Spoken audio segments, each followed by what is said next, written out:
Good morning, everybody. This is IT Live, brought to you by Academy Sports and Outdoors. I am Texas Homer. That is Paul Wadlington. We are excited to hang out with you guys today. The number one spot in all of Texas football to get your news. InsideTexas.com. $1 for 4 months. Hell of a deal. And also, guys, spring sports. We got baseball news, number one in the country. And also, what's really cool, Academy is sponsoring the Inside Texas Ultimate Tailgate giveaway this Friday.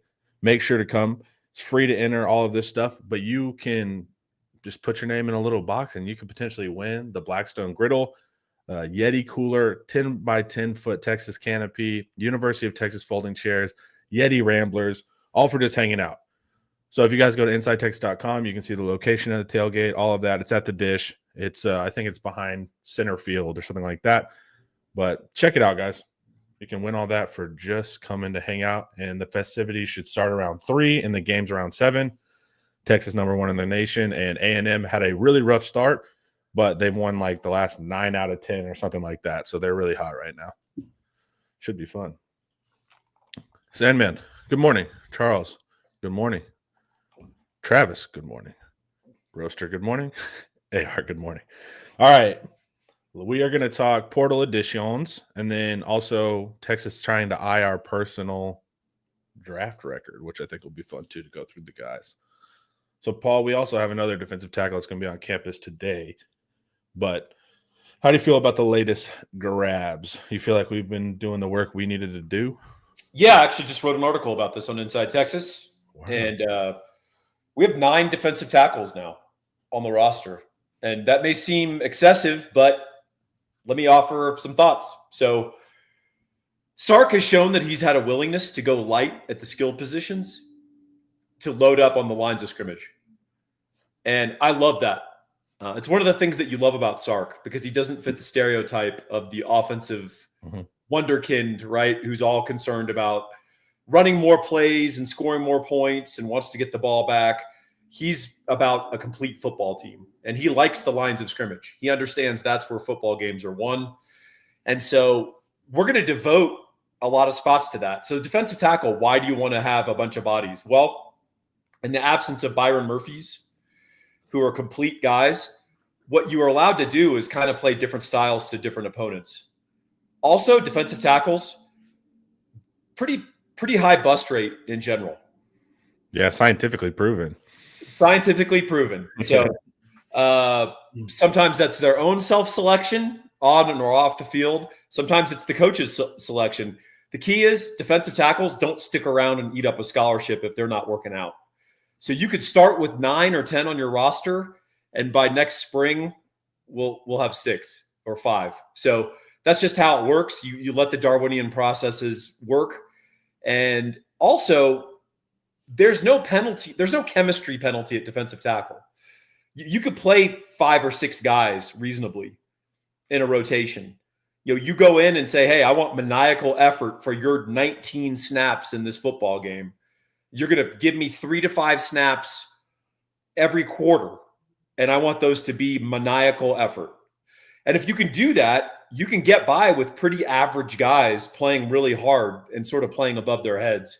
Because that guy would get exposed if he played 50 snaps, right? Right. Kind of like the NBA. They're like, oh, he's 6th man of the year. Why doesn't he start? And suddenly the guy starts and all of his production actually goes down, right? So it's kind of like that for defensive tackle.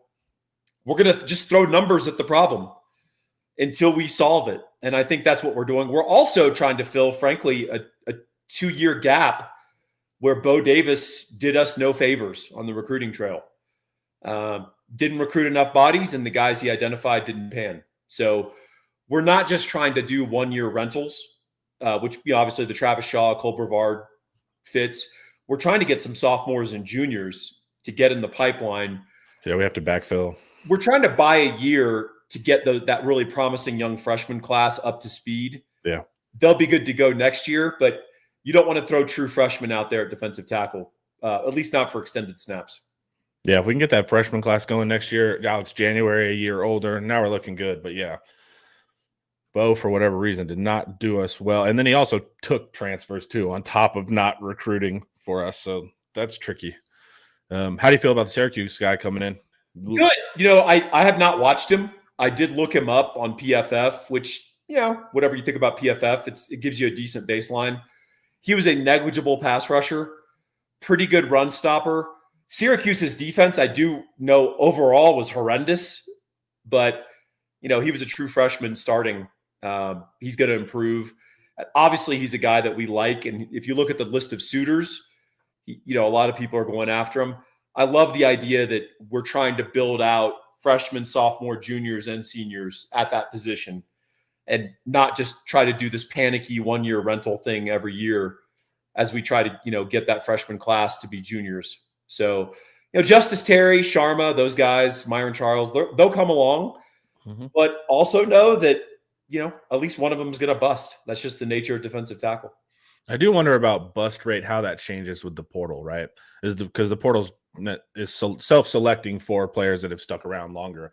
So I do, because we were looking, when we say we know they have a high bust rate, someone did a really good job of basically going back through all the recruiting classes and seeing who panned out. And defensive tackles have the number one who's actually most likely to pan out, get to the NFL, is the athlete position. Yeah. So was a fun finding, because it's always a position of like, well, what is it? Should we even take him? Because we don't know what he is.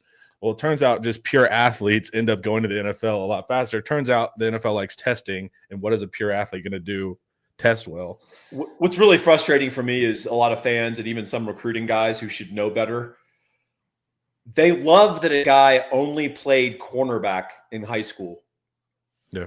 And they'll penalize the guy who was the starting quarterback, the starting safety, return kicks, played the oboe at halftime, did concessions. And the funny thing is, if you only play cornerback in high school, you're telling me you're limited as an athlete.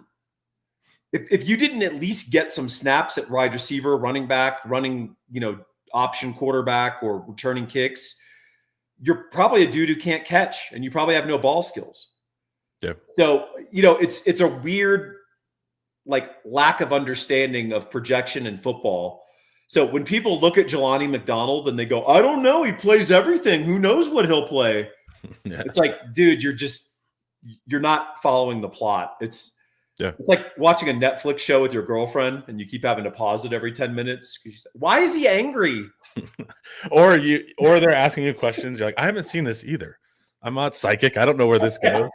Do you think he's mad at her? Yeah. I don't know. Let's watch and find out. Yeah. But that's what's interesting. So athlete projects well. DT doesn't. Edge does as well. Yeah, edge does as well. If you're a 5-star edge, you have pretty high probability of making it to the NFL. Yeah.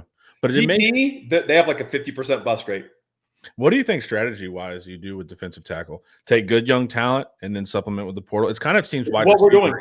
Yeah. It's exactly what we're doing, and we throw numbers at it. And ideally, you just go with the flow. The problem is the portal won't always provide, and the few DTs that do enter that are high quality are going to demand a premium. So, you want to kind of have a combo of your own homegrown guys, and then you want to have guys that you pursue in the portal. I will say that there's a greater infrequency of lower level defensive tackles showing out and then elevating. So the badass defensive tackle from Jackson State is more rare than the badass defensive back from, Pittsburgh State in Kansas, who just was under recruited and he put on 35 pounds in college. And suddenly this guy could elevate and play. It happens less often with defensive tackles. You know who it happens with quite a bit? Tight ends and offensive linemen. Yeah. Just because they grow into their bodies late, they get athletic late, they get more coordinated, they get in the weight room and their body kind of comes together. So yeah, defensive tackles are a rare breed, and we've been very spoiled of late with an amazing cycle of them. All homegrown, all home developed. Which I don't know if that even exists anymore, because it's like, they would as like a 3-star and developing them, but getting a 5-star, and that 5-star is not, our players have this tendency to show out like year 4 and year 5. Well, what if you get a quote unquote 5-star and you're paying X dollars for him and he's not showing out till year 4? He's going to be gone. So it's like there's this weird, I was talking about this yesterday with Ian with offensive tackle, that it's bothering me. We were talking about Brandon Baker. his NIL versus like, we're like, why is he not starting year 2? And to me, it's like we've sped up these guys' trajectories because of the finances behind it that I don't know if it's good or makes sense. So that's what I wonder with defensive tackle, if we're going to be like trying to force these guys into their position so fast because of their cap, or like it seems like the trenches are you're expected to do 4th-year player stuff in year 2 now. Yeah, I mean, your NIL tag, it's like the NFL, right? You're going to be greatly resented if you come in with a huge contract and you kind of suck. Yeah. Like, I don't remember the Cowboys drafted. I remember the Cowboys. Yeah, they drafted Carver from Arizona State. Yeah. Do you remember that guy? Mm-mm. He was their first-round draft pick. He came into camp, and all the Cowboy players were like, he's not good. Yeah. And he basically, I think it was Shante Carver, he didn't even start for them, but he's making big money sitting on the bench. That creates a lot of resentment in the locker room, and it's just wasted money, right? Right. So that's one of my concerns with the running back room. To be direct, Cedric Baxter, if he can't play, that's wasted money, and it's at a position where you don't want to waste money. So, that's going to be something that you've got to figure out. And you kind of also look at the market is, are there fairly cheap, good running backs available from lower levels or other schools? And the answer is always yes. So, but that's also the tricky part is I feel like you're never going to get that like 4th-year balling out player. And I get there's financial realities to this, but it seems like, it becomes so like financially centered that you're like, hey, if he's not producing in year 2, whatever, cut him loose. You're never going to get that breakout in year 4 anymore. It just seems like the system's incentivized like this rapid acceleration of getting on the field. Yeah. And at all positions. And so, well, I mean, if the guy deserves being on the field, great, but you're talking about the developmental guys. And I think you just have to negotiate their NIL accordingly. Yeah. Like, we signed you as a freshman 5-star based on your potential. It's year 3, you're a redshirt sophomore, you're not playing a lot. We're not paying you that. So if you need to transfer, cool. We still have a vision for you here. We think you're going to be good, but we're paying you to sit on the bench, and that ain't flying here. And if a guy can't hear that message, it's probably a good self-selection anyway. It's pro football now, man. It is. I know there's still some sentimentality that I have with it, but it's the reality. I also think too, you do end up screwing up some of your late, like, what if we did that with T'Vondre Sweat? And Sweat wasn't a 5-star, so this isn't a great example, right? But like a lot of our defensive tackles did not show their ceiling until the last possible second. And if we're churning roster that fast, it feels like we would have gotten rid of a lot of those guys. Well, I would say, though, they didn't, interestingly, like Murphy and T'Vondre Sweat didn't demand NIL until they deserved their NIL. Well, and that's what I'm saying. Like they were also 3-stars, right? So it's like it's not a 1-to-1 what I'm doing here. So I get that. But it's also that's what I worry about. That even like we've done that a couple, like I'm throwing up a name, David Abiara for like SMU. It feels like with how quick we churn rosters, and I don't know what he's done since. That's just a name where I liked his traits. It seems like, first off, Sark churns his roster really fast. If I show you the seniors and juniors, like if you're not doing your thing by pretty much sophomore, it's like, hey, TCU's got a spot, SMU's got a spot pretty quick. It just seems like we are streamlining this, and we're not going to have a lot of even potential for late round risers because they won't even be there to rise. I don't know. I mean, the Gunnar Helms of the world are still going to happen because until you get your opportunity, you're not going to make big NIL, right? So he was getting the burnt ends NIL stuff. He was getting, I'm sure he was making some cash and more than happy, more than I was making in college, right? Yeah. Doing my $6 an hour construction or whatever I was doing. Delivering for favor. That's right. But when he played, he hit and then he made some money doing it. So, I mean, there's still going to be situations where that happens. Look, if you're a super talented young guy, you get a big NIL payout to come here. You don't really do anything for a couple of years. What do you want us to do with you? We're not going to pay you more than the starters. So you can take a cut and learn and humble yourself a little, or you can haul ass. And I don't really I mean, what do you want Sark to do? I don't really care. That's what I'm saying is there's really not an alternative here. Like if you're running a business, you're running a business, but it's like, yeah, I just worry about the longer curve guys. Kind of like this, but Alfred showed like incredible day one, like that Colorado game with Alfred Collins that was crazy. But that's the tricky part is just we've sped up this timeline really, really fast. And I think there's going to be benefits to it, but I also think there's going to be some short-sightedness to it as well. So I don't know if you're I don't think it's short-sighted. It's you're managing a roster. I mean, like I've said many times, you'll know we're really good when guys that leave us become all Big 12, become all ACC. Xavier Alford was a really good player for Arizona State. He didn't get the field. He didn't get on the field with us. So he had to move on. I mean, it's just this is just what it is now. I mean, we're going to churn good players and they are going to blossom elsewhere. And the idea is that, well, we're starting Makuba, Taff, Jelani McDonald, and guys like that. So it's a big shrug. And that's the whole point. Nick Saban wasn't weeping because Alvin Kamara went to Tennessee and was really good. He just shrugged and said, I've got an All-American starting at running back, whatever. Yeah, I think mine is just like a weird curve where like say X and also this is a hypothetical player. So I realize my argument here is not incredibly strong when I'm going to hypotheticals.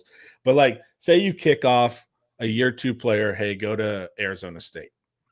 Because you have 3 guys ahead of him that look like better options. But by year 4, that player is better than the 3 guys that were ahead of him. You know what I'm saying? Like there's some guys that are naturally going to hit later on their curve. And I don't feel like we're giving that trajectory kind of across the sport broadly. We're allowing that trajectory to play off. It's like we're just like letting you see you go here. No, you need to go to a lower level, something like that. So my thing is like, what if this is not with our safeties, but what if Alfred ended up better than our safeties in year 4, but he wasn't better in year 2 type of thing? So what? Yeah, exactly. What are you going to do? Who cares? I mean, the NFL deals with this all the time. You have your last cuts, and you'll have a guy that the coaches are like, this guy's going to be awesome. He doesn't quite understand the game yet. Yeah. But we don't have room on our roster for him. They cut him. The Jets or the Patriots pick him up. And what do you know? He spends a year getting developed on practice squad. And then he comes out and he's Wayne Corbett, right? And he is a good NFL player from Hofstra, right? Yeah. It's just how it is. I mean, you just sort of deal with it. The idea is you don't want to boot Arch Manning and then you're starting Trey Owens, right? That's the nightmare scenario. Obviously, quarterback, there's a little bit of different calculus. The point is we've actually done a good job here. We have. Sark has done a good job figuring out who's going to hit and who isn't. We're going to make mistakes where we'll look at a guy who left and we'll say, man, he's actually better than the guy we have now. Oh, well. If that happens a lot, you're in trouble. But it hasn't happened to us yet. I mean, Xavier Alford was at parity with our starting safeties. Right. And it's kind of a big shrug, like, hey, sorry it didn't work out here. Yeah, it's not even, it's a global trend that I'm noticing. It's not, that's why I'm struggling to argue that like happening against Sark, because Sark's also taken developmental guys. Like their development's been awesome. We're about to talk about the NFL draft. Those weren't all 5 stars. So Sark's also been able to take longer curve guys. I think it was mostly in my mind too, because like David Stone, right? That was a good example of this kind of going haywire. So that's where, and it's mostly trench guys, man. I just think and the 5 stars you're never gonna talk them down in year 3, of like, hey, take the pay cut. You kind of see what happens there too. So yeah, the David Stone thing is bad because you don't want to get in the position where you teach your roster, go in the portal, and we'll cut you a better deal. Yeah. And I think that's what OU's takeaway here is this guy was irritated, declared for the portal, and then OU gave him more money or did something to placate him. I don't think you want to teach your players that's an option. That's a negotiating tactic. So maybe it's a one-off, but there's a reason Sark says, hey, if you go in the portal, you're gone. Like, I wish you well, but we're not going to play that game here. Yeah, because it's too effective of a tool. You have to just cut off that tool completely of like, hey, you can't do that. All right, guys, before we keep going, some cool stuff here, y'all. Academy Sports and Outdoors is your new home for Jordan. Gear up today and take flight on the court, off the court, and above the court. Unleash your greatness with head-to-toe Jordan gear for the entire family. Available in-store and at academy.com. Elevated styles and shoes for everyone. Unstoppable value every day. Plus, Academy offers easy ways to shop and save time, like free 1 hour in-store or curbside pickup on academy.com orders. Or choose same-day delivery powered by DoorDash. You can order at 4 p.m. and get it by 8 p.m.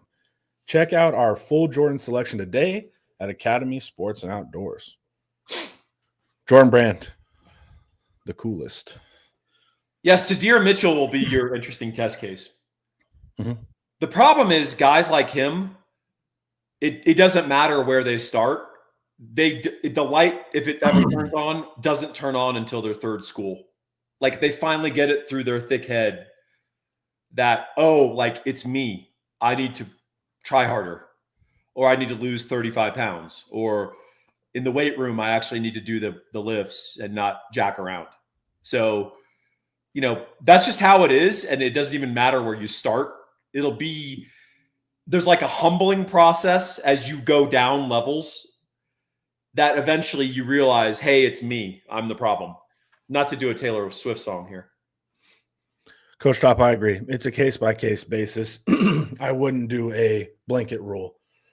For instance, if Arch Manning went in the portal, I would not continue my if you go in the portal, you're gone rule. Good riddance. That's what I'd say. Yeah, I would definitely not. I'd be calling lawyers, maybe crying, hyperventilating at times. But yeah, I agree. It's not as simple as a blanket rule, Coach Top. And you saw with David Stone, there's some sometimes you get called on your bluff there. And also, man, the players really like David Stone, so that was causing some issues there. That was just handled poorly, and I don't think it was David Stone that handled it poorly from my rough knowledge of the situation. Got a frog in my throat, dude. You gotta hydrate, man. Apparently, dude. All right. I had a good segue to tight end earlier, but we kept going. So just take that. Imagine that I just did a really good segue to tight end. And then how do you? Hey, let's get our in post. Yeah, that's producer to. Yeah, we'll edit it after the live. So what do you? We got injuries. I thought that was really important grab. Talk about a player, right? You were talking something about longer curve development, but injuries was a walk on. And then I was looking at his Instagram or something, but he was a multi-sport athlete too. But I guess he just didn't meet the tangibles, and so he put on the weight and stuff like that. So injuries, hell of a player, and I keep harping on this. He has a 90% plus catch rate. That's like unheard of. Now he's not a super deep receiving tight end. It's a lot of kind of screeny level stuff, so that's going to make it higher. But still, man, 90% regardless of the offense you're in is pretty unheard of as far as reliability. So I don't think he's a great blocker or anything, but as far as a steady receiving tight end, man, I love that pickup. Yeah, he's got really good hands. He's got a good feel for space. He's got a good feel for walling guys off and just using his body to grab a contested catch. He is not as athletically dynamic as Gunnar Helm or Jatavian, but he's good enough athletically. Doesn't break a lot of tackles. He's not going to hurdle guys. He's not going to run through guys, but he knows where to settle into space, and he's got dynamite hands. Correct. So if you guys remember tight end from back in the day, the Makovic era, Pat Fitzgerald, he was kind of a smaller tight end, but like the most phenomenal hands. I mean, just he would routinely make just sick catches. Yeah. And based purely on that, he was a really effective college tight end just because his hands were so freaking good and he knew where to find space. So you could just throw him a really poor ball and he'd still dig it out of the ground or go up and get it. And I think that's what this guy's going to offer for us. He's not going to offer like a lot of dynamism. Like, you know, where Gunnar Helm early in the year, you were like, oh my God. Running down the sidelines, hurdling guys. Yeah, or like just dropping shoulders on dudes and breaking 3 tackles and, you know, or even hitting him on the run. And he'd turn a little 8-yard slant into a 25-yard gain. I don't think this guy's going to do a lot of that. I think he's more possession guy. And that's useful because I think we're going to really need a chain mover for this offense. I don't really know that we have a guy outside who's the reliable 3rd and 6 guy. So, well, what's also interesting, like you said, injuries and Mosley, right? Those are two like reliable. That's a reliable slot receiver. Tight end plays in the slot. Both of those guys are kind of the chain movers. Going to be where they said they're going to be. They're going to catch it. They're going to find space. So it's interesting that the evals that Sark has done has actually been, not somebody that's running, 4-1s like Sark likes. These guys have been actually more of like, hey, Arch, if it gets sketchy in the pocket, he's going to be where you think he's going to be, and he's going to catch it. Yeah, he's going to be a guy that I think will really excel in zone coverages. Mm-hmm. And then also everyone's running that 2-cover shell, and they're going to run that against Arch because he throws deep. It's on film that Arch likes to throw it deep. Yeah. And so what they're going to try to do is make us an execution offense, execute underneath. And so that's a guy who can release, get up the field, turn around, catch the ball, and stumble forward and get you 9 yards, right? Yeah. And that's very helpful. It gets things moving, especially in combination with your run game. If you can get your run game going and your tight end game going off the run when they're running that too high shell, you're getting 5-10 yard gains, and it's not high execution football. It's not real hard, right? Yeah. And so that, and same thing with Emmett Mosley, right? Strong guy, good hands, turns around, knows where to get it. I think where we'll be challenged, and there's only a couple of teams that will be able to do this to us, but when we go to Georgia, they're going to man us up, and they're going to say, we don't think you can get open. Yeah. And that will be interesting. So I think that's why we want one more portal receiver, or we need a guy to really like develop and turn into a problem. So, you watch the Eagles play and people go one high because they're worried about Saquon Barkley and Hurts running the ball. It's A.J. Brown automatic go ball down the sideline. And if it misses, they run it again because they know they're going to hit it and it's going to be worth 6. So that's what Texas has to prove. We're not sure we have that guy on the roster yet. I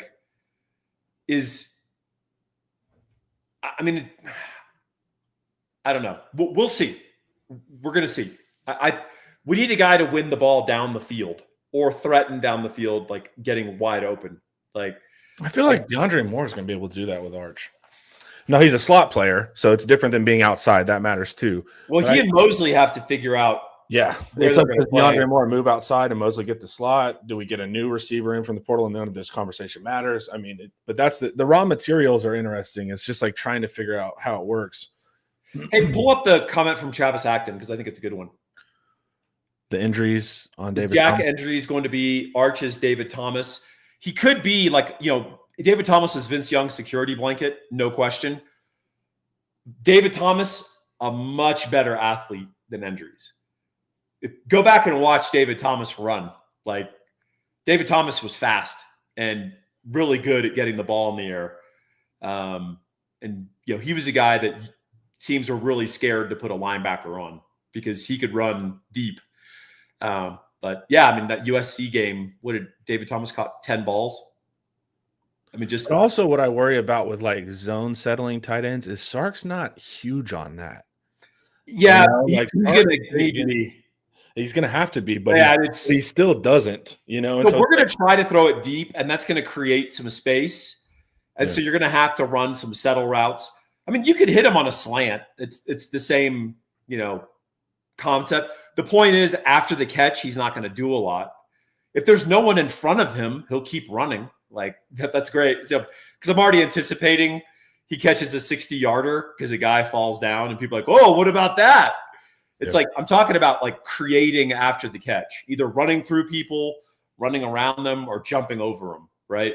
He's not that kind of athlete like a David Thomas or Gunnar Helm, but he is super reliable and he knows how to use his body to grab a contested ball on a key down. So, yeah. In his highlights, some of the balls were poorly thrown too. And that's what I liked is he was able to bobble or reach behind him. that's gonna, man, on like a 3rd and 6, that's gonna matter, dude. Well, I think to know about Cal, the reason he did get a lot of attention, he caught a lot of balls, is they had really poor outside receivers. Yeah. So Mendoza, like, he actually was a pretty good quarterback for them, but they just did not have options outside. They'd get shut down. And so then they were always trying to manufacture stuff with the tight end and their running backs. So, kind of an interesting offense. So I know how Ian feels about Wingo. Ian feels that Wingo is like very impressive athlete, but he's not there yet in his releases and that kind of stuff. Is that what you're kind of talking about? Yeah. I mean, Wingo needs to show he can win balls downfield.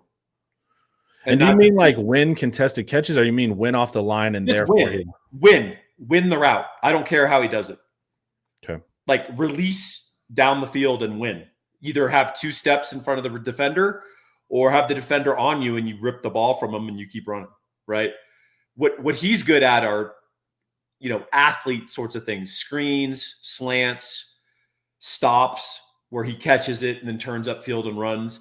What we need him to do are like posts, flies, that kind of stuff. That's where he'll really grow as a receiver. By the way, he's going to be a sophomore, so there's still an opportunity for all this to happen. I mean, he's a great athlete and he's a hard worker. So, but there's some element of just you have that feel for being able to track a ball, stuff like that.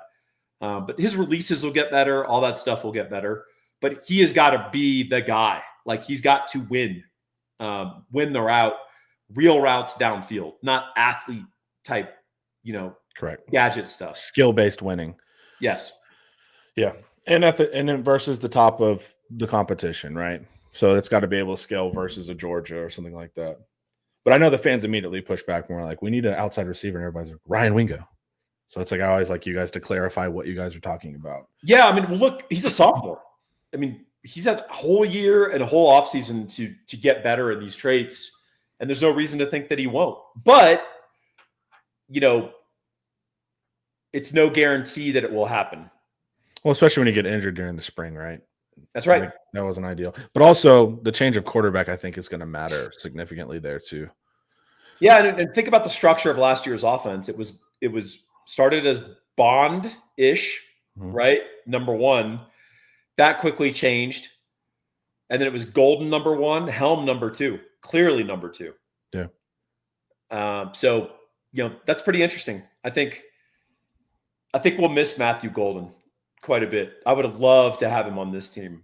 It would. Well, I'm so dumb. I was like, man, I think Golden should come back, and then he gets 1st-round mocks. I don't know anybody that said Golden's going to be a 1st-rounder, but no one, you couldn't have got it right. But it was just, man, what a great story for us to tell, though. What a great story. What a great, like, watch him in interviews, man. Golden just gets it, man. Like, he's just a smart dude. He just handles things really well.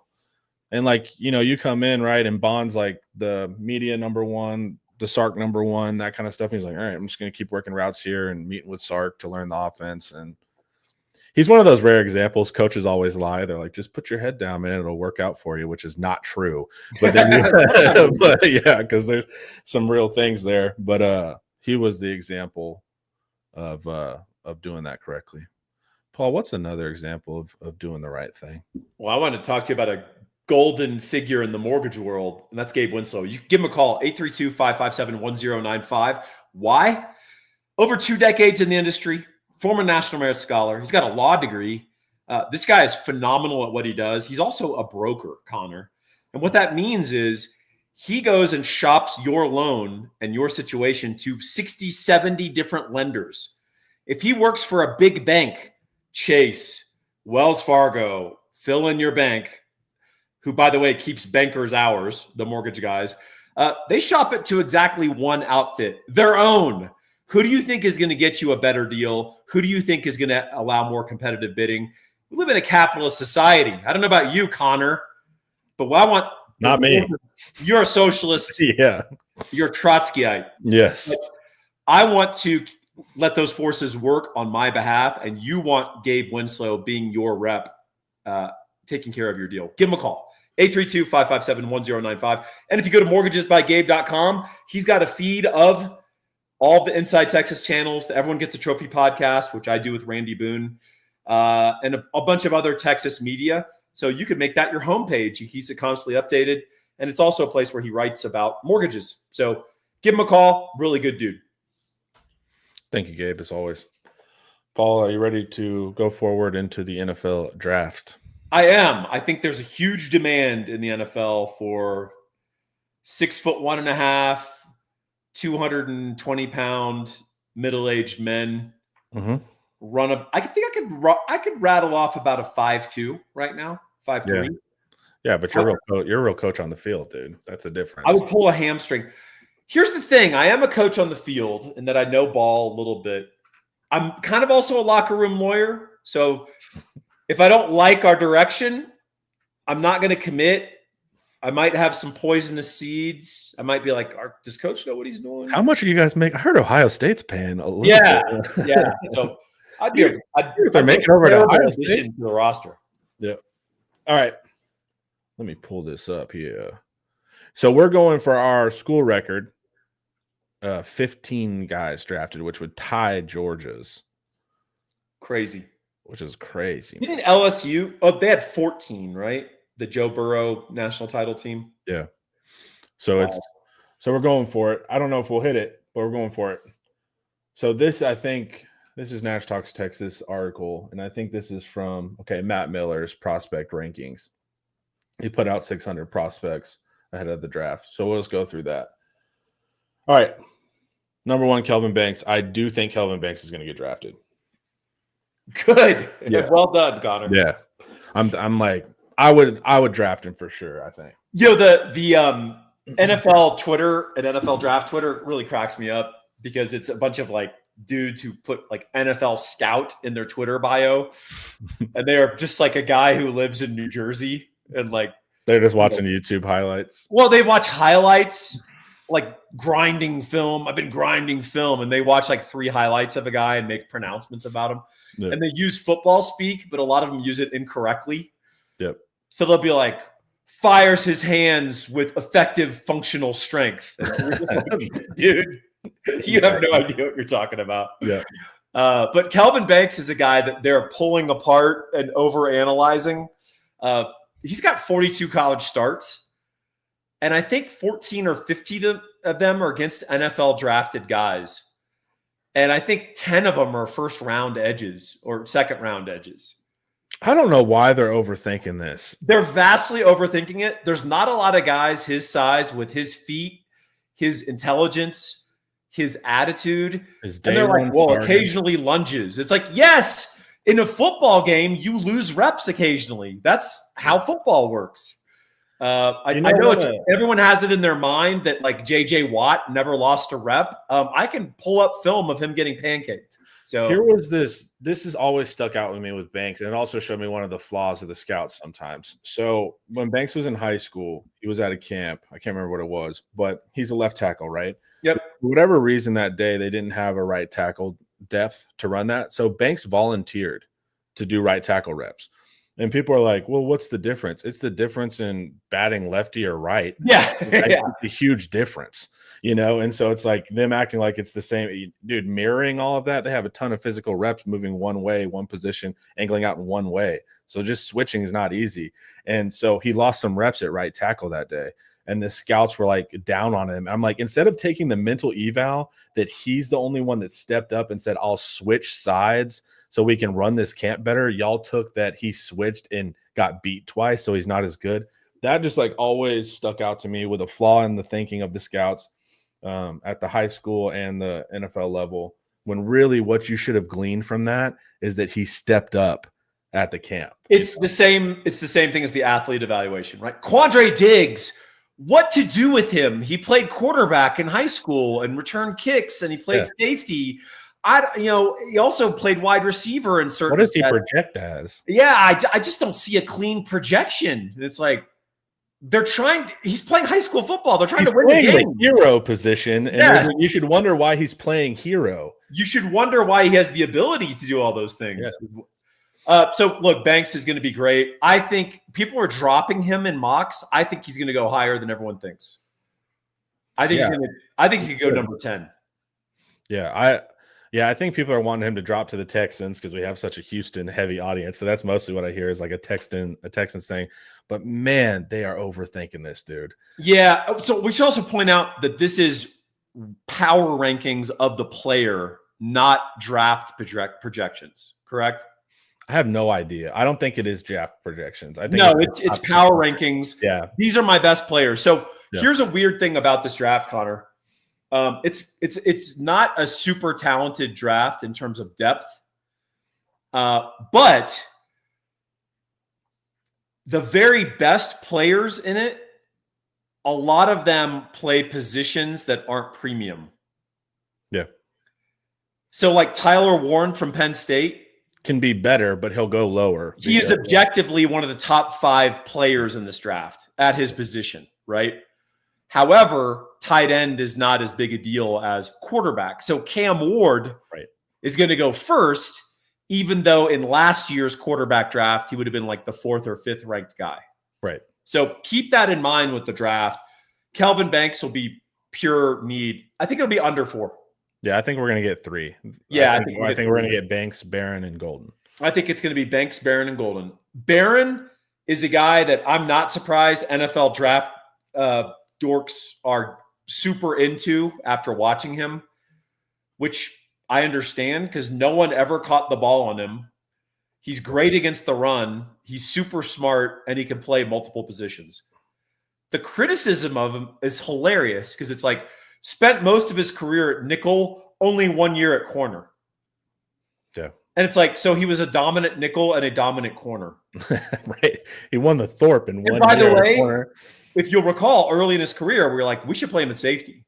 Yeah. He's a very instinctive safety, and he's a good tackler. So this is a guy who can play. And he played dime linebacker as well. Oh, yeah. So it's like, we're not getting into what the star position is versus the nickel. Yeah. But this is a guy who's proven he can play all 3 DB positions at the NFL level: corner, nickel, safety. Yeah. This is like a no-brainer.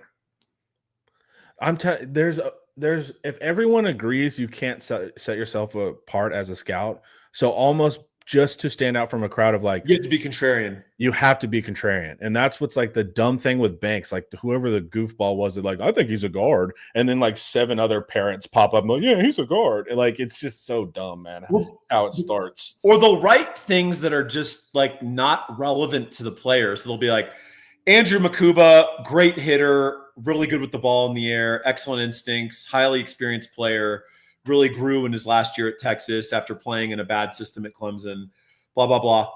Ideally, you'd like him more if he was 6'2", 210. And you're like, yeah, okay. He is not. Ideally, I would like you if your draft stuff was written at a higher level. Yeah. Like exactly. Like evaluate the player that is. Exactly. Yeah, they're doing like these platonic ideals. You know what I would like if he was? I would like him better if he was a 1st overall pick. That's right. It's just like, okay, well, that's not what we're talking about. I would like him better if he had superpowers. So out of the Texas players, who's going to be a Pro Bowl player and be a veteran 15 years from now? It's Jahdae Barron to me. Yeah. You know, it's just like, there's no question. Like he'll be playing when he's like 36. Dude, exactly. Because even when the athleticism leaves, it doesn't matter. He's going to be so savvy and so veteran that he could be 3 steps slower. He's going to be in the right spot. Yep. So like, there's just like, don't overthink Barron. Don't overthink Banks. I know you guys get paid to be critical in that regard, and I'm fine with that. We do too, but don't outsmart yourself on some of these stuff. All right, Matthew Golden. I love Matthew. So do I. Incredibly strong hands, good route runner, good diversity. I think he's a better deep ball guy than he was able to show with Quinn Ewers last year. Mm-hmm. For reasons we don't need to get into all that. But I just think he's a guy that really blossomed. And talk about a guy just like Makuba I mentioned before, really benefited from coming to Texas. Mm-hmm. He is not a 1st rounder if he stays at Houston. Right. It's just not happening. So I think he's just a great worker. And, you know, he's an interesting guy in that he's a mid-sized receiver. He's like 6 feet, 195. If you look at him, he's really well put together. And he's really strong. Like, if you watch Amon-Ra St. Brown for the Lions, very similar player, built very similarly. You could just tell he's physically strong. Like, so people always look at like, is he a big receiver? Is he a small receiver? That's relevant. It's good, but also it just helps to be strong for your size.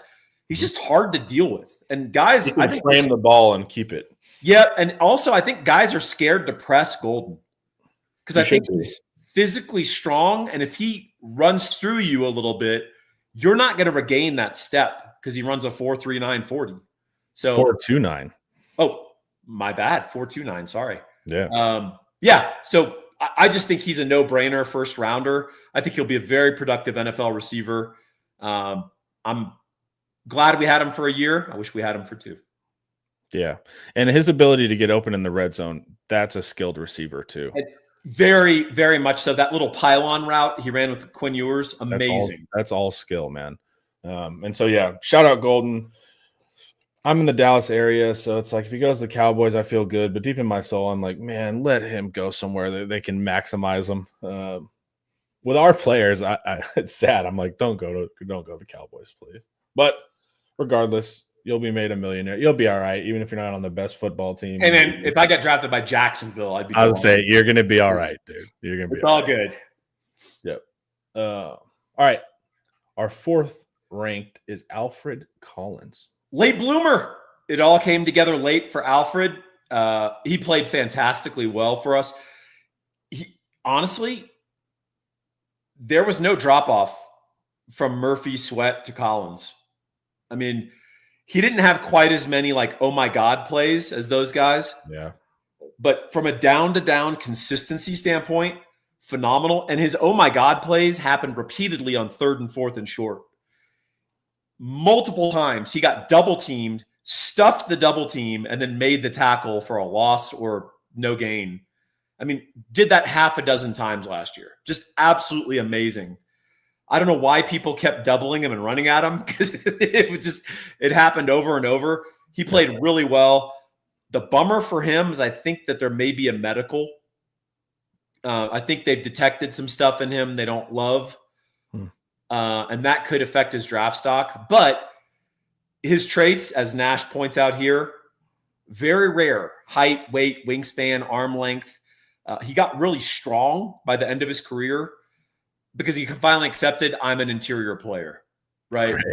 Because Pete Kwiatkowski early on was like, hey, we're going to play you at different positions, but you can't anchor very well inside. And Collins is like, well, I want to shoot gaps. I'm a quick guy. I'm a 4-eye or I'm a 5. Yeah, I'm a 3 technique, and I want to shoot gaps. And, I want to play outside, a defensive end.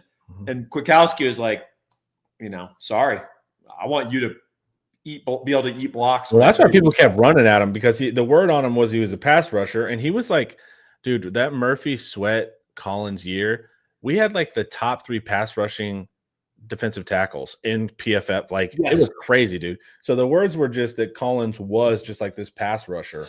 And so they kept trying to run at him, but he developed into a full player. Another underrated aspect of Collins, but partly related to his height and his wingspan, a lot of batted balls, a lot of tip balls at the line of scrimmage.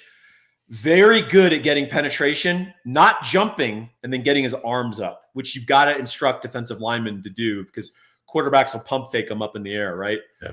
He was great about that, and he created multiple interceptions and turnovers doing that throughout his career at Texas.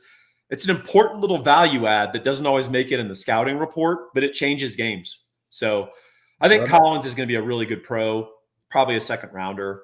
If he drops to the 3rd, it's the medical. Yeah, but also, man, that I'll never forget that Colorado interception where he just fell backwards and caught it from the defensive end position. That's like a legendary play. It helps to have good athletes all across the field. Yeah, it doesn't hurt. Number 68 in the rankings, we have Isaiah Bond. Someone that, man, it would have been, if he could have stayed healthy, that would have been super cool, man. Yeah, earlier in the year, he was doing some awesome stuff, fast player. But, man, what did Sark describe it as? Like a Lamborghini. If one thing's tweaked on it, it won't run as well. And, yeah, that's a bummer. What could have been type of thing with Bond, right? Yeah, I mean, there's some value to having an SUV wide receiver, like Golden, that's That's a Toyota 4Runner. Bond is definitely more of a Porsche or a Lamborghini. I don't know what to do with him with the legal troubles and all that. I don't know how that's going to mark against him. Yep. And I don't know how valid those legal issues are. So we'll just have to see. Yeah. Kind of a bummer. Quinn Ewers. Did you watch the Gruden video yesterday? I did. No, I heard it's good. I haven't had a chance to watch it. It's just fun to watch him teach quarterbacks and that kind of stuff. Some of his analysis early was totally wrong. Like, just being honest. Like, they open it with talking about that you're a big, strong guy in the pocket. Well, you shrug off he said tacklers. a couple of things that were just objectively not correct. So, like, the first thing was he's like, "Man, you got that deep ball accuracy." And it's like mathematically he just doesn't, you know. And so it's like there were a couple things where I had to accuse Gruden of being a highlight watcher. And then the one that also Quinn's working on his feet, changing his drop, which he needs to do. Yep. And then Gruden and the NFL's told me he needs to do. And Gruden's like, "Why are you doing that, man? You've been having your drop your whole life, man." He's like, "Don't be a bobblehead quarterback just saying yes." And I was like, Gruden, he absolutely has to change his drop. That's why the NFL is telling him his feet are inconsistent. But that's why Gruden, some of this stuff was Gruden watching highlights and not really digging into it. But I heard you're lifting weights, Quinn. I don't like that. It's going to make you inflexible. You need to get down to about 180. Some of the stuff that was just objectively and I get it, man. He's not watching every snap for every quarterback. It's a TV product, man. It's an entertainment product. And him teaching Quinn, that's the cool part, man. Where they're teaching you plays and projections, and you're seeing a quarterback have to learn in real time. That's the real value of it. But and then his brother was super bearish on Quinn. Jay said that he thinks Quinn's a 6th or 7th rounder and a career backup on a video with Colt McCoy. And then Colt McCoy was very rosy on Quinn. Colt's too close to the situation in some regards, you know. Colt's not going to badmouth the Texans. Correct. I watch Colt's stuff, and he's pretty much every quarterback you would think's a first rounder by how he talks about it, because he's such a sweet guy and he's been there, you know, so he doesn't want to criticize. But he said, I think ultimately Quinn would be 2nd or 3rd round, and I think Colt's more correct there on where he'll be drafted than Jay Gruden, because Jay Gruden was really bearish. So and then we watched Kurt Warner as well. Kurt Warner's video on him was that Quinn predetermines where the ball's going to go. Yeah, I think Kurt Warner had really good insights. Yeah, and so I thought he had the best video on him as a quarterback, and I thought he was the most correct. He talked about inconsistency in footwork, predetermining where the ball would go, aka if my downfield's not open, I'm automatically going to the check down. I'm vaguely looking at 2 and 3, but I'm only scanning 2 and 3 on my way to a check down. Yep. So it's been all over the place with NFL guys, which also shows you'll hear fans be like, they're NFL guys. Like, how could you argue with them? I'm like, well, how could I not? They all have different opinions. Like, someone has to be there's a range here, even of NFL guys that get it right and get it wrong. So I think, honestly, the best. There's a range of knowledge from former players, right? Mm-hmm. Like anytime I talk to Drew Kelson about stuff, or I'll ask him specific things, I'll learn something about football, because he played, but he's also very thoughtful. Correct. There are former players that I'm shocked they were able to get their pads on to get on the field. Literally, they say the dumbest things, and someone like Kelson will just be shaking his head, you know. But it's just they have a range of opinions just like everybody else. Correct. And there's specific things they can give you insight on having played, but sometimes the theoretical stuff, they'll just be like, just run the damn ball. And it's like, it's a 9-man front, dude. Like, right. Count the box. Yeah. Yeah. Like human beings, there's a range there. That's right. But that's all to say that Quinn has issues and positives. And I think, to me, I'm drafting Quinn, watching every snap. I'm drafting Quinn in probably the 3rd or 4th. But I'm not also, that's gut feeling, and I'm not putting that in context of who goes before him, who needs quarterbacks. Is there going to be a run on quarterbacks? Blah, blah, blah. Yep. Andrew Makuba. All right. We already talked about Makuba. Makuba, man, Barron's my favorite. Makuba's got to be my 2nd favorite, dude. Well, so here's a great thing for Andrew. He had a phenomenal senior year at Texas. He showed out and really getting out. Again, another example, a guy left a situation where he'd started a bunch of games at Clemson. He wasn't being used properly. Clemson didn't have a very well-schemed defense, which I commented on. And right after the season, they fired their DC. So obviously Dabo saw the same stuff I did. Makuba really flourished at Texas, really improved his stock, and he was a national name. Like, people knew who he was after that year, because helps when you knock a bunch of people unconscious on the field, right? But also just smart in space too. It wasn't just a dummy hitter. Like, he was jumping I'll tell in. you what's going to really help him is this development of the two high and this proliferation of it in the NFL. Yeah. Because Makuba is not a big guy. Right. He hit like a big guy because he's reckless, but he's 180, 185 pounds, like, once the season starts, right? Yeah. And he will really benefit from this two high. I think he'll get dinged a little bit on his tackling, which sounds like a funny thing to say. We just talked about what a hard hitter he is. Hitters normally have that trade-off. Hitters often have that trade-off, because if you're going to fly in there like a maniac and hurt someone, you're going to miss.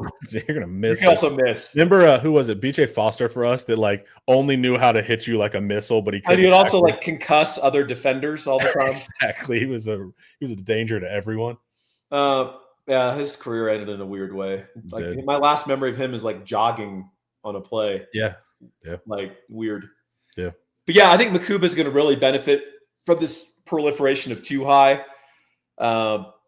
He's not a drop in the box safety at the NFL level, obviously, but the more he can get some space, see the field, see things develop. And one thing that's really impressive about him, he moves laterally as well as he does backwards and forwards. It's like he's like a Roomba. It's wild. Like, he can move side to side. I swear to God, he runs a 4.5 40 shuffling sideways. So, dude, he just reads concepts. Like, when he's back there, he's like, okay, the post is coming over here. That means the dig's coming behind me. And he just finds this. Like, that's what I would get with Makuba, is how smart he was, athletic, how he could just freak quarterbacks out.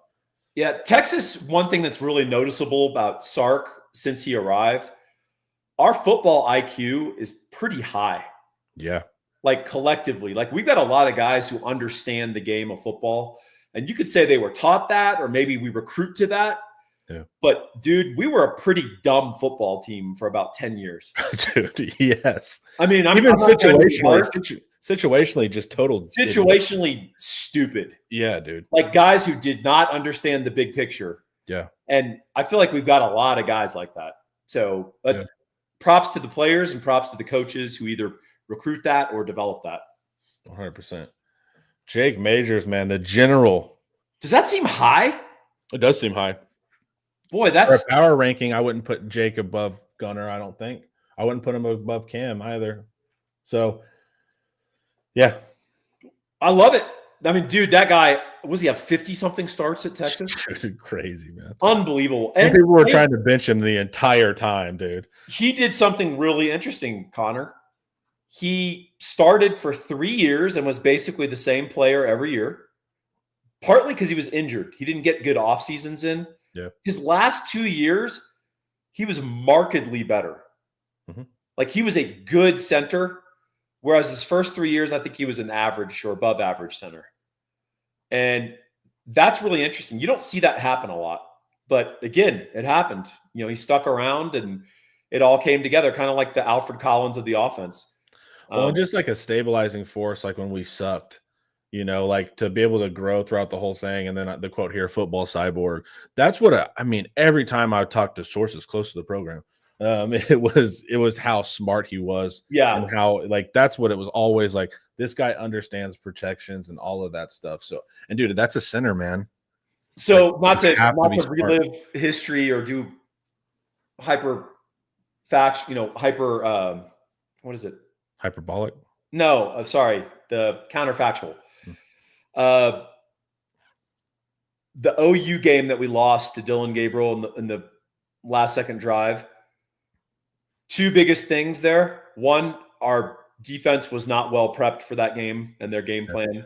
Two, Jake Majors going out early. It was made a huge difference. We had about a quarter and a half where we couldn't run offense because they were running a lot of kind of gimmicky stuff. and taking advantage of a guy who was thrust. I mean, Connor Robertson, God bless the guy. He did his best. He was thrust into a very difficult situation. 100%. Yeah. He couldn't make line calls. He couldn't make the adjustments. Once we got into half, if you'll recall, Quinn Ewers came out and sliced and diced that OU defense. Yeah. But we lost about a quarter and a half where basically I think we would have put 7 or 10 points on the board and it wouldn't have come down to a Dylan Gabriel drive. So him going out was a huge deal in that game. Really, really hurt us. Yeah.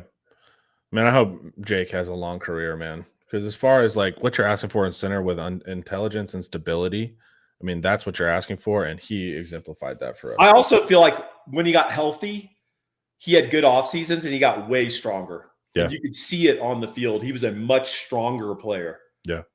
He wouldn't get stonewalled by nose tackles the way he had previously, early in his career. Yeah.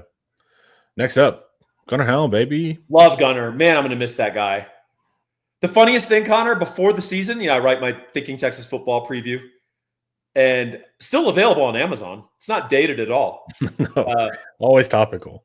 But I remember being like, Gunnar Helm is going to surprise people. He's going to catch 30 balls. Yeah. And it's like, try 60 or 70. And also he'll be our number 2 receiver. And I did not predict that. I didn't predict that level. But I was always standing on the table from Cherry Creek. I was like, he's a downfield threat. We keep using him as a 12 personnel block. He played flex by the end at Cherry Creek. Yeah. And so it's like, go watch his tape. And so I always thought we were underutilizing him, not this year, but previous years. I was like, why is he just staying in blocking? I'm like, slip him out because he can catch the seams. And of course we did. So, man, he was one of the coolest stories of the year. So a little insight, Cherry Creek is basically the Westlake / Lake Travis of Denver. It's the Denver suburbs, and it's kind of the wealthiest area. And they have a football system. So my son played tackle football for the first time last year. And we played several Cherry Creek Little League teams. They all run the identical offense. Mm-hmm. They all run the identical defense. Yep. And they basically put in their systems in like 4th grade, and they run the same plays that they run in high school, and the same halfback pass, the same everything. And it was just hilarious to watch these little robot machines out there executing. And they inculcate that stuff. And by the time, they're starting this when they're 10, by the time they're 17, can you imagine like the advantages they have running that system for 7 years? That's crazy. It's unbelievable. The good programs do that, man. They start in Pee-wee and then middle school, of course. Whatever you're going to feed into is going to have the offense. That's right. So, we had none of that. We ran something completely different every year. Like, Well, I went to school in Denton, and Denton's. Oh, you had that. So yeah, we had that. We were running our base inside zone play since 34 black. Well, I remember when we played Westlake. One of our I was coming off the field with one of our defensive guys. He's like, what was the name of their quarterback? I forgot. They played for the state championship the year we played them, and they lost. But their quarterback, I can't remember his name, but he was good. They had a bunch of good quarterbacks. But we're coming off the field. This guy on the defense was like, what was their quarterback doing right before the play? I was like, he was audibling. Yeah. And he was like, what? Why would he, what is he doing? Like, why would he do that? And he's like, it's Westlake. They've been running this since they saw our defense, and he has 4 different plays he can check into. Crazy. And he's like, why would you let a high school guy do that? I was like, well, they scored. Yep. Yeah. It's unfair advantage. You realize when these feeder schools. All right. Cameron Williams, a player that I still would like to have returned. But I think he would have really improved his stock if he'd returned.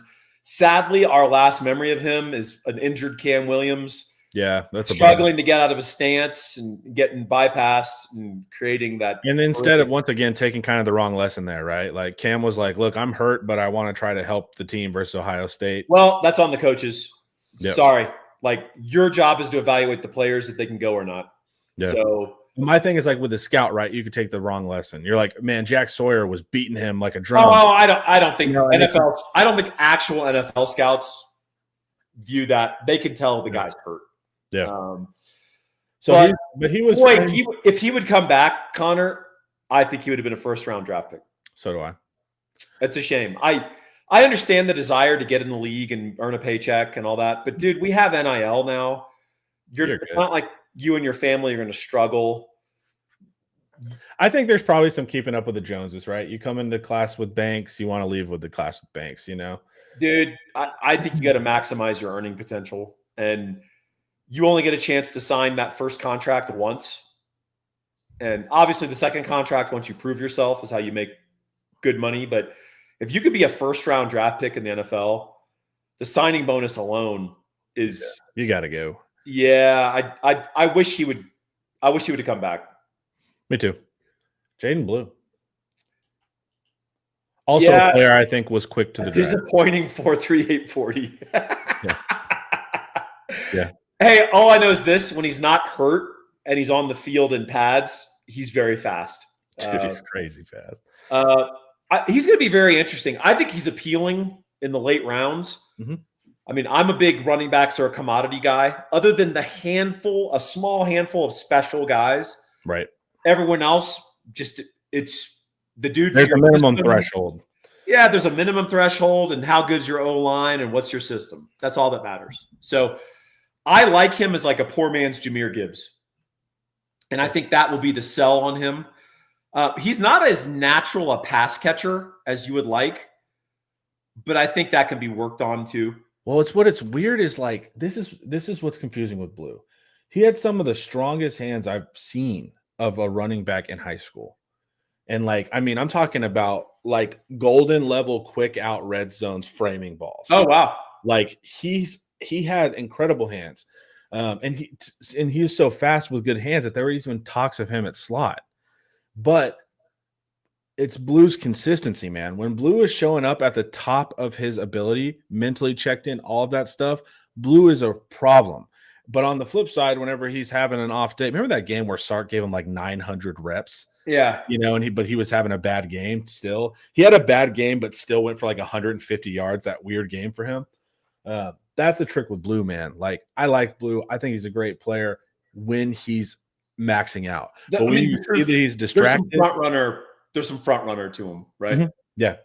But it's like, dude, if you can get the most out of Blue, he's a good player, and you're going to find a ton of value with that speed.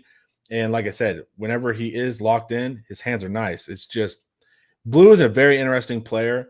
I hear, and I can hear both sides of the argument, but I land on really liking Blue when he maximizes what he can do. Yeah, I like him late. Like I said, he could be a poor man's Jahmyr Gibbs. Cool. Talk about a contrast. Yeah. Mr. Consistency, Mr. Physical, smart, hardworking. A lot of people, like, I don't think they understood how good he was, how well he played for us. Right. And just a mature, consistent guy. Another one of these Louisiana guys that, like, these 3-star, really good athletes that you're not sure how they're going to project. Malcolm Roach type guys that they just level up. And Louisiana's East Texas. They're just full. It's full of those guys, right? So I love Sorrell. I think he's going to land in a very physical culture.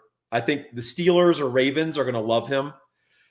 And I think he can really help his stock if he can show that he can play like 3-4 outside linebacker, like the strong side linebacker and the 3-4. If he can do that, I think he'll really help his stock. I think people with Sorrell, why they don't realize how good he was like a boiling frog. Like his development was so consistent. Yeah. What we notice is when a player is all right and then elite the next year, that's when we go, wow. What we don't notice is he goes from a 5.5 to 6.5 to a 7.5. Yeah. And that's what Sorrell, his trajectory was just right. This is flipped and mirrored, but there we go. This way would work better for you guys. Yeah. But that's what Sorrell was. Like we noticed not good to great, like very easily, but Sorrell just every single year, better. It was crazy. 100%. Shout out, Barry. Yeah. Oh, there. I'm glad we said good things about him. Yeah. But what negative could you say about a guy like that? Yeah, he's just epitomizes the Texas culture, and I think he's going to do well. I think so. I'll say he does not have a single "oh my god" trait. Yep. Which is what you want in a like a first round edge in the NFL, right?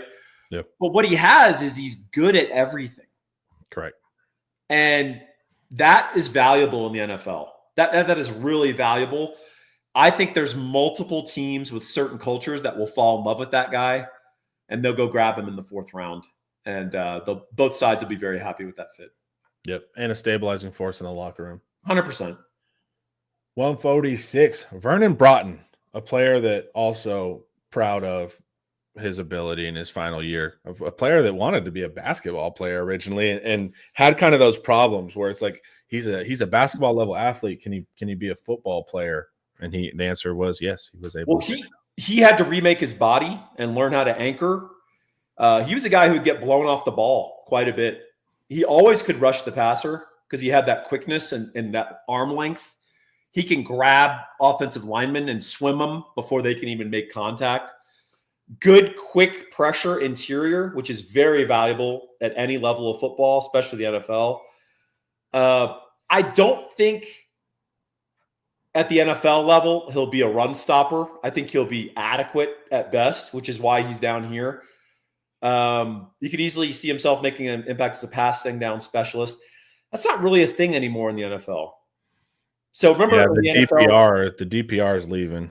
Well, do you remember in the 80s and 90s, would it be like, all right, let's run off our run stoppers and bring our pass rushing unit on? Like the NFL, they throw on 1st down as much as they throw on 3rd. So that's not a thing anymore. But I do think that there's value in that he can play in a 3-man front, 4-man front. He could play defensive end in some instances on a 4-man front. He could play in the interior. So everyone wants Chris Jones from the Kansas City Chiefs. The guy you can play at nose tackle, you can play at defensive end, you can play 3-man front, 4-man front, you can gap him, you can play him straight up. Vernon Broughton's not that, but the more things you can do, the more you make yourself available to be drafted by more teams. Correct. And that's where Broughton, he's sort of a lesser Alfred Collins in that regard, right? Although he might be as good or better pass rusher than Alfred.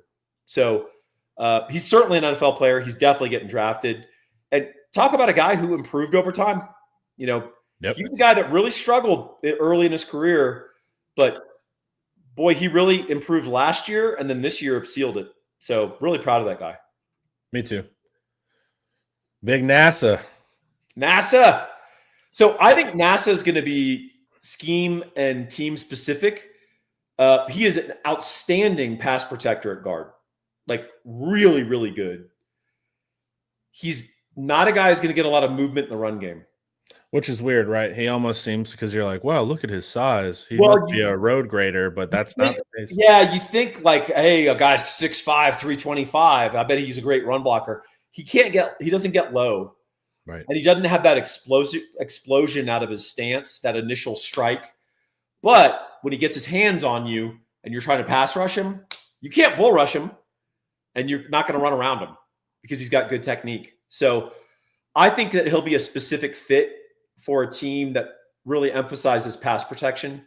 And then they zone block on offense. They're screening to block. They're not trying to drive people off the ball in run blocking. That's where he's going to fit. And this is kind of where we're getting to where the rubber meets the road, right? Yep. Because right here, he would be the 14th. Okay. And did we do 14 last year or 12? 12. Okay, we did 12. I think we're going to beat our record with Vernon Broughton. I think it's going to be lucky 13. That's my projection. So do I. I feel like Hayden is where you're getting to the line. Yep. Could happen, couldn't happen type of thing. Yep. So I think this is where it gets tricky. And he would be number 14. Of course, we're trying to get to 15 to match Georgia. But I think Hayden Conner is where the line for me is. I think we get to 13. I would bet on 13. And so Hayden Conner could happen, wouldn't be surprised, but also wouldn't be surprised the inverse. But also what I like about Hayden Conner is, remember at the beginning of NIL, he bought property. Yeah, obviously a smart guy. And half of our team were buying chains.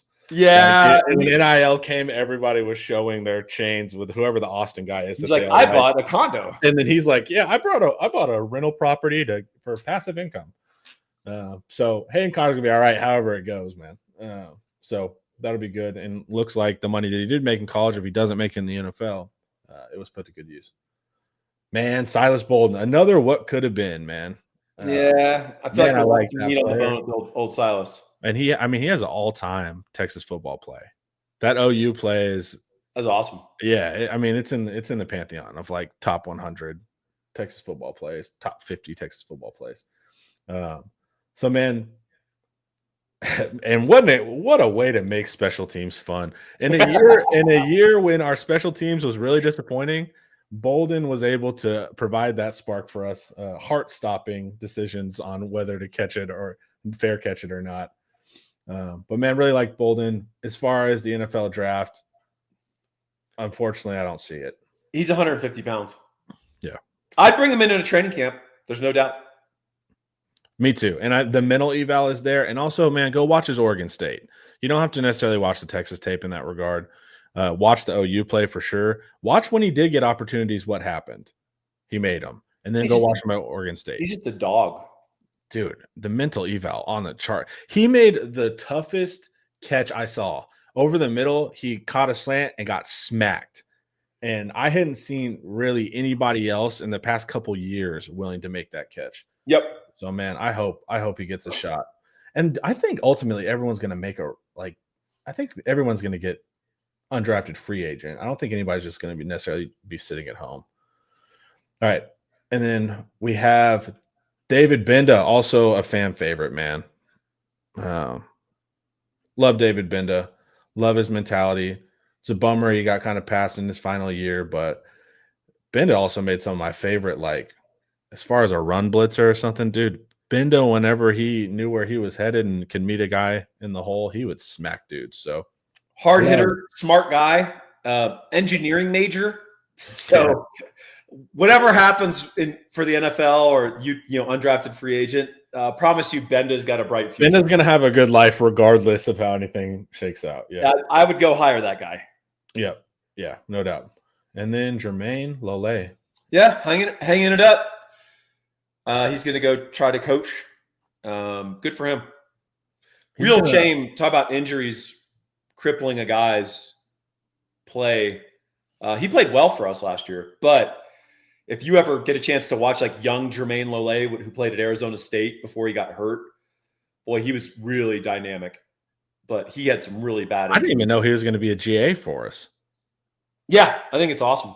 That's awesome, man. And that's always important too. It shows you what they think of players. If you get to be a GA, that means they like you. We're going to have 9 defensive tackles on campus. We need as many coaches out there as possible. So I think we're going to break the record for Texas. I think it's going to be, we're going to get 13. I'm going 13 as well. Which is also 3 first rounders. With 3 first rounders. Yep, I agree. Not bad. Especially, man, this team didn't have an NFL draft pick 3 years ago. Crazy. But also, we've shown fans, like sometimes we can get a little bit, we just like a player for their heart. He's a Texas guy. But Sark's also shown us, if you want to win, you need to be putting 11, 12, 13 guys in the NFL. It's about talent and development, baby. That was the real difference. Hey, there's talented guys with heart as well. Yeah. So we do kind of do this weird dialectic where it's like you're either have heart or talented. It's like, hey guys, Colin Simmons exists. All right. That was fun, Paul. It's always nice. I love talking about the NFL draft guys and looking back and giving those guys their props. Man, we delivered overtime today. Hour 18. Look at that. Look at that, guys. A little extra value for you. Look at that. All right, guys. Remember, on Friday, I want you guys to come hang out, 3 o'clock. I think it's behind center field. Inside Texas Tailgate Giveaway brought to you by Academy Sports and Outdoors, guys. Go check it out. It's going to be awesome. I'm excited. Paul, thank you. Chat, you guys crushed it as usual. Have a wonderful day, y'all. Peace.